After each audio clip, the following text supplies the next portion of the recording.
নবী করিম সাল্লাল্লাহু আলাইহি ওয়াসাল্লাম বলেন, আমি রাসূল হওয়ার পরও প্রতিদিন কমস কম 100 বার ইস্তেগফার করছি। সুবহানাল্লাহ। আল্লাহর নবী একজন মাসুম নবী হওয়ার পর প্রতিদিন 100 বার ইস্তেগফার করতেন। আপনার আমার তো কমপক্ষে 1 কোটি বার পড়া দরকার, ঠিক কিনা? আমরা নবীর নামের জিকির করি না, আল্লাহর নামের জিকির করি না, ইস্তেগফারও করি না। সারাদিন জবানের মধ্যে নেতা নেতা নেতা, যারে নেতা বানায়া এতদিন পূজা করছেন, এতদিন পাও চাটছেন, নেতা যাওয়ার সময় বইলাও যায় নাই, নিয়েও যায় না। ভাইরা আমার, এজন্য ক্ষমতাবান নেতাদের পিছনে আর ঘোরার কোনো যুক্তি হয়?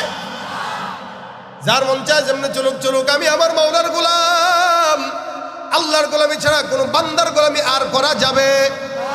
16-17 বছর করে দেখছি, লাভ হয় নাই। পলায় গেছে, বলেও নাই, নিয়েও যায় নাই।